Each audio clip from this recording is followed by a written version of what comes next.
Hello there, good afternoon. Time for the marketplace with me, Charles Aite. Here's what coming up this afternoon on the bulletin. As we celebrate the International Pensions Day, we explore how much of an interest and contribution the pensions industry has had on our public and private sector.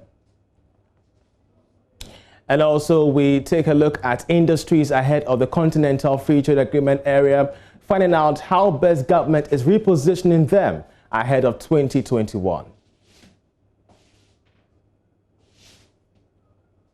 And the NIC is hard hit on making sure that all companies unlicensed are brought to book. We have details on this one as well coming up shortly.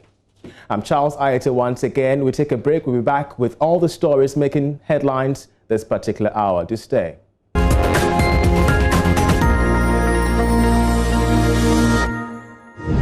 And also welcome back once again to the marketplace. Now, the National Insurance Commission, NIC, in collaboration with the police, has again blown the lid off another unlicensed insurance brokerage firm operating under the name Family Fountain Insurance Brokers. Now, this company, according to the NIC, has been operating for some time now as an intermediary with the support of a direct underwriting company. My colleague Bismarck Awusa has more in this report.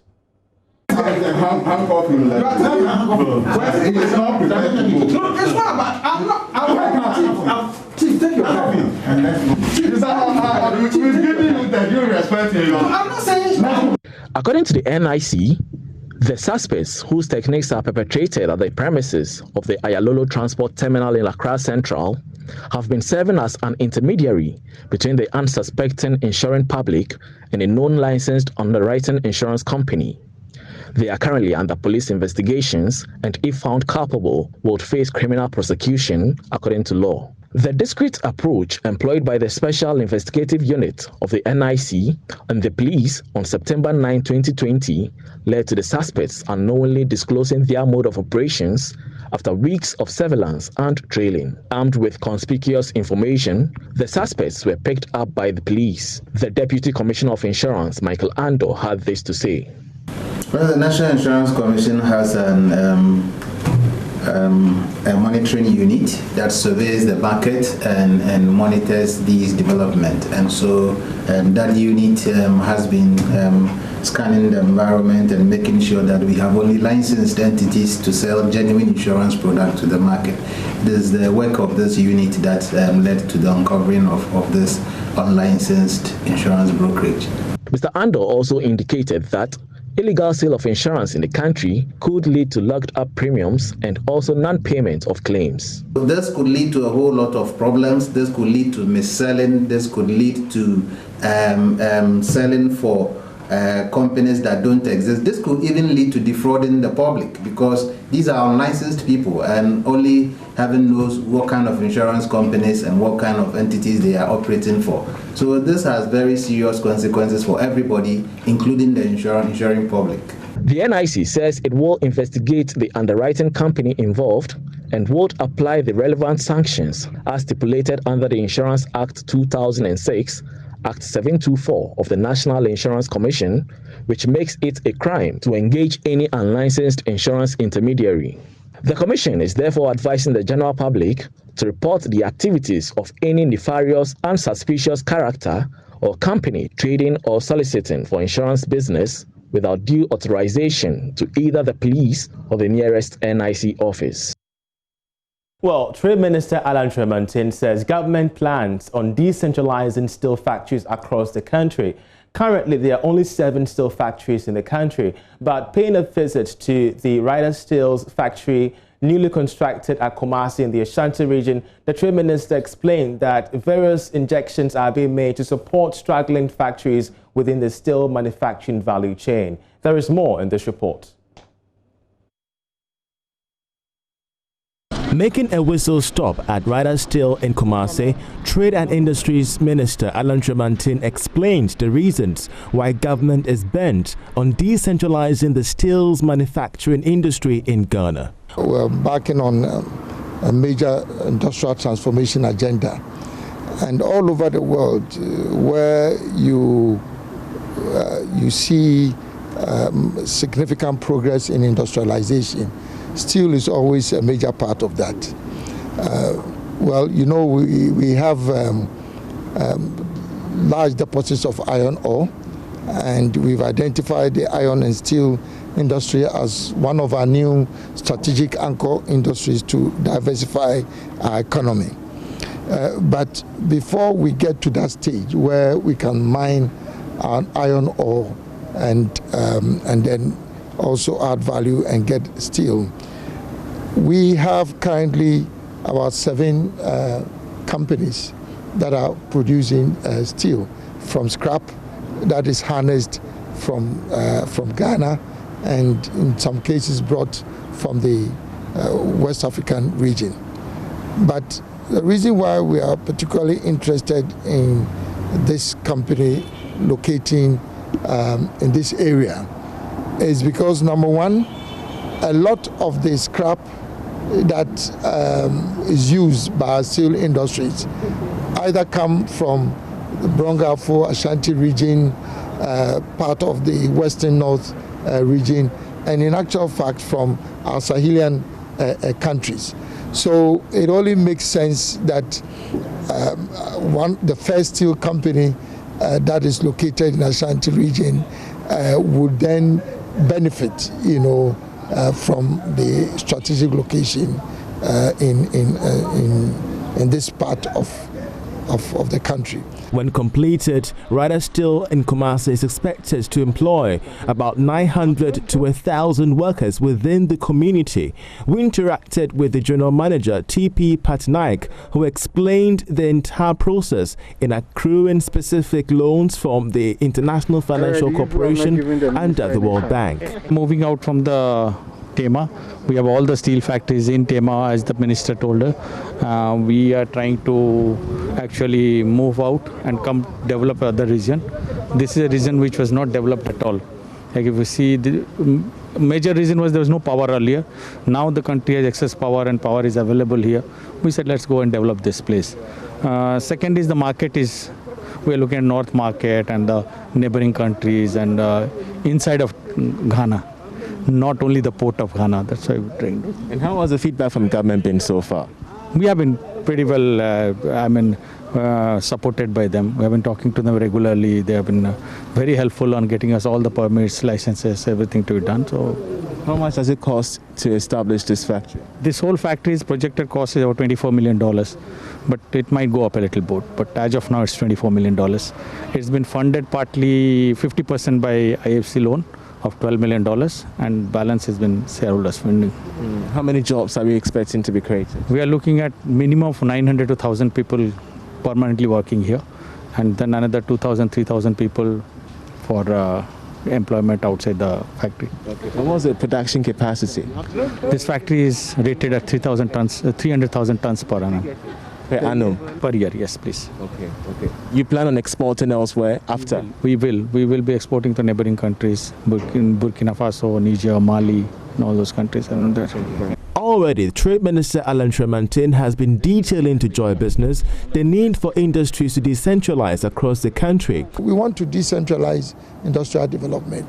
Literally all the 7 companies, steel companies, are located in Tema, you know, within a very small radius.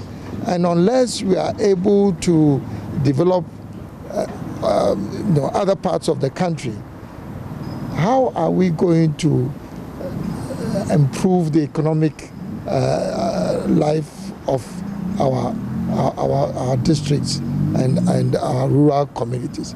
So we feel that this is a very important decision to locate in this part of the country.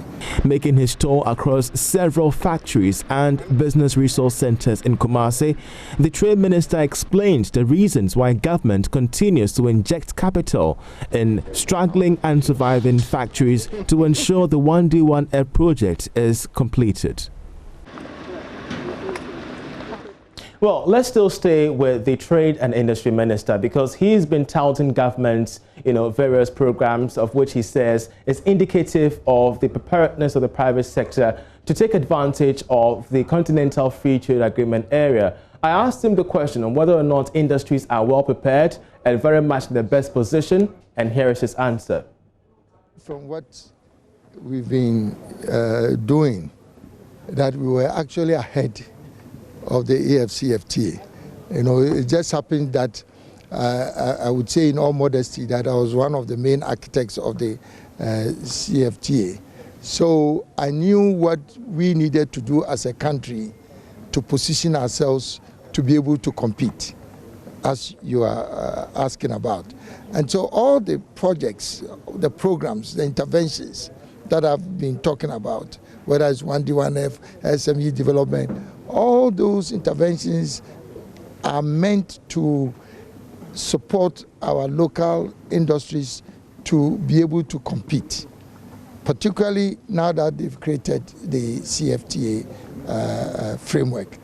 And we've developed an institutional framework to reinforce this. So, for example, we have a national coordinating office for the CFTA. And we've set up a number of technical working groups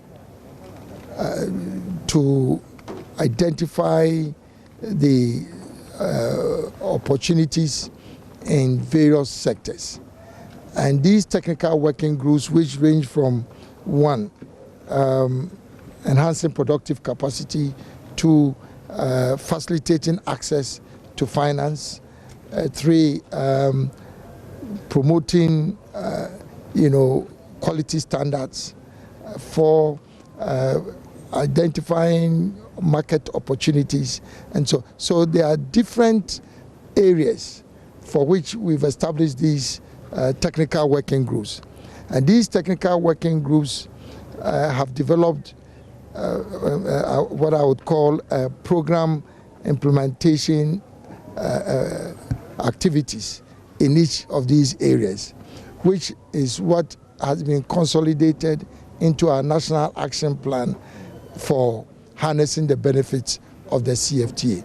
And there's a national steering committee which is composed of the heads of each of these technical workers. So there's a structure and a program in place for Ghana to take advantage of the CFTA.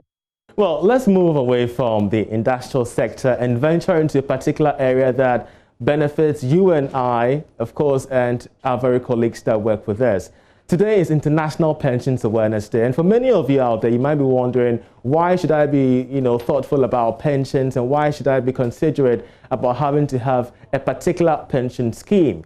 Well, if you're asking these questions, it's very important for you to have these schemes, especially when your retirement is doomed to happen, no matter how long it takes. Well, to help us understand the benefits and contributions, as well as the importance of pensions, we're joined by Eric Edu-Apentin, the head of business at the People's Pensions Trust, to help us understand matters concerning this industry very much well. Eric, very much, grateful to have you here on the program. Pensions. I mean, I remember when I was in senior high school, I was told about pensions, university pensions and whatnot. We never felt the need to really consider it as part of our lives. But now we know that it's very much important for you to have a pensions, scheme in your working environment. From your perspective, the People's Pensions Trust, you have been engaging the public over the years on the need for people to have, pensions, the need for them to consider retirement in that nature. How has it been for you so far? Today is the Pensions Awareness Day. How do you consider pensions so far in this country? It hasn't been smooth, but it's been good all along this while. The pension industry in Ghana started way back from 1962. Exactly. And then we came down to the PNDC Law 247, where when one Senate was mandated to manage the whole pension scheme, was the solely trust that was handling the pension industry. But there was agitation here and there.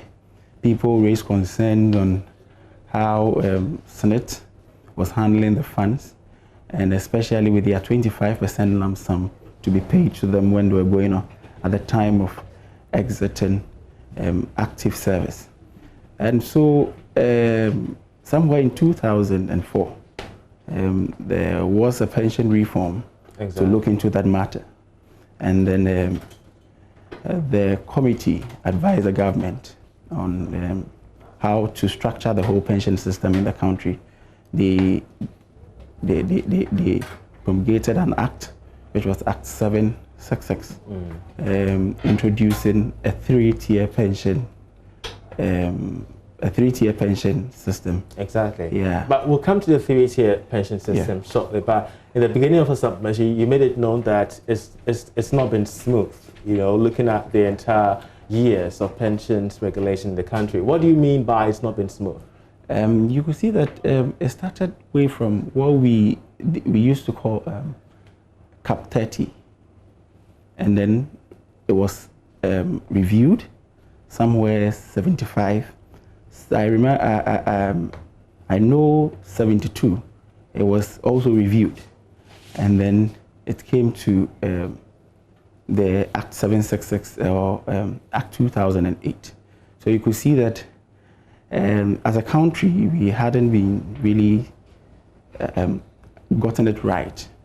Why it was, I'm saying it's not easy, is that they keep changing the scheme here and there. So you feel, I mean, we've seen some improvement over the past few years with SNIT and especially the private sector and government regulation as well. But you feel there should be some sense of reliable structure that could be there for a lifetime. Yes, I think the Act 766 is doing what it's supposed to. But maybe the MPRA has to look at one or two things, especially when you look at the working class of our country. We have about over 70% of our working class being in the informal sector.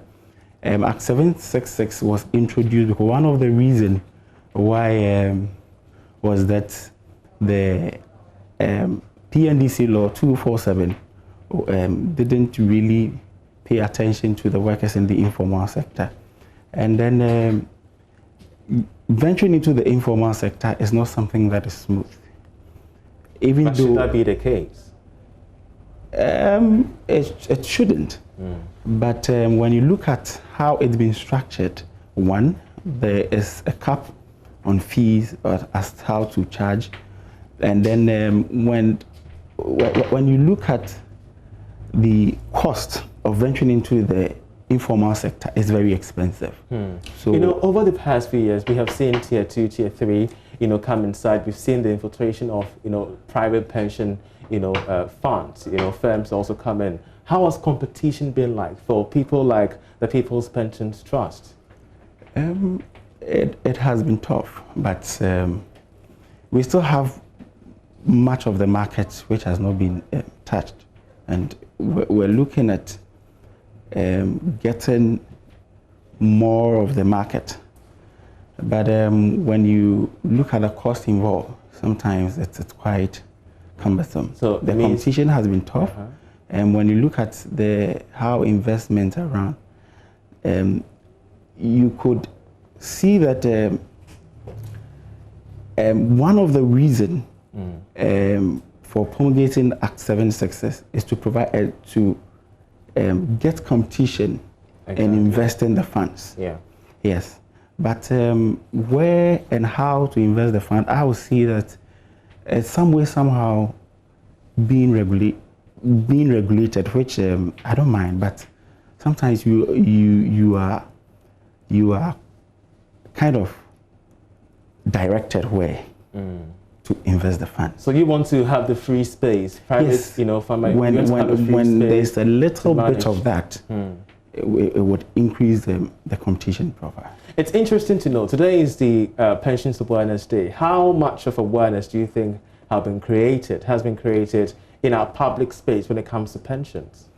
I haven't seen much today, but we from People's Pension Trust, we are launching one of our new products called the iCare.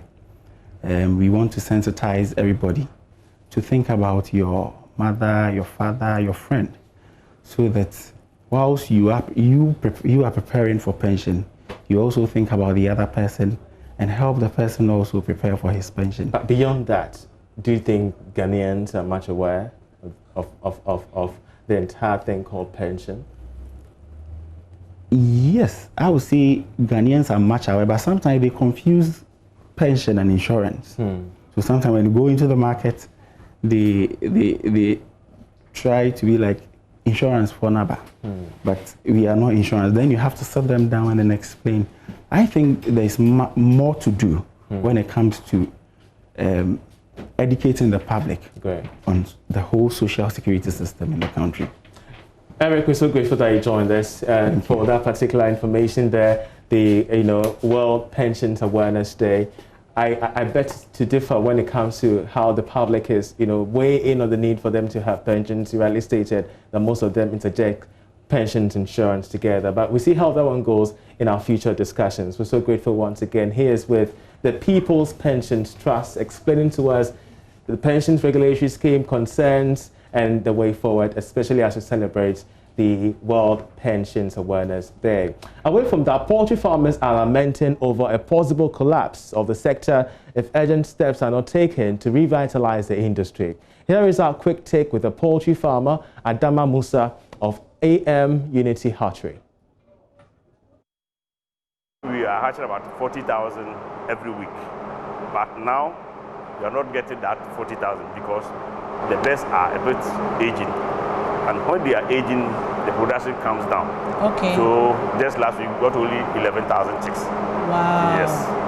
Wow. So we are now under production. In fact, this Christmas is going to be a big blow because for about 4 years now, every year, we produce not less than 40,000 for the Christmas, and this year we are not going to get it. That is your hatchery alone? My hatchery alone, yes. And we are not going to get it this year. And you are saying that you're doing only 11,000. 11,000, yes. So it's a big blow to the farmers. Yes, it's a big blow because when you import it, it's about 7 cities, and even when you import it can't come. So this year, broiler is going to be a big problem for the Ghanaians.